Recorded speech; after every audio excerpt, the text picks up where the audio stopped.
Okay, members, let's talk about the 8-point candle thing as part of our core strategy. So our levels work beautifully when there is rational price action.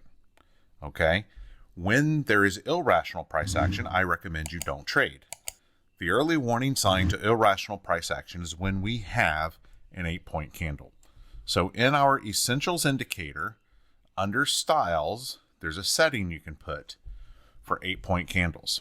Okay? I just turned it to red. It's normally a different colored blue, but I'm just making it very obvious for this training. So 8-point candle here, immediately it's stop, pause, no more trading until it bounces off 2 levels. And of course, there's no more 8-point candles. So as we had discussed here, we had a level here, and that would have been the first bounce. We had a level here, and that would have been the second bounce. We had a level right here, and that would have been a third bounce.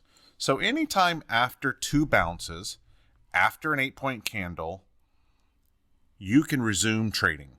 Now, research in our own group from other members said these 2 bounces can be from previous levels, such in this case, this first bounce right here would have been from an overnight level.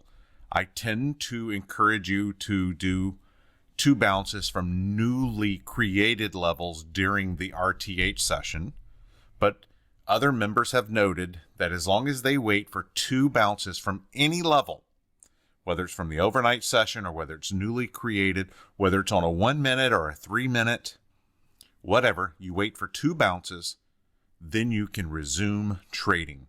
This puts you in an environment where there's rational price action and our levels behave beautifully in rational price. Stay green, my friends, and to learn more about our group, go to microstrader.com.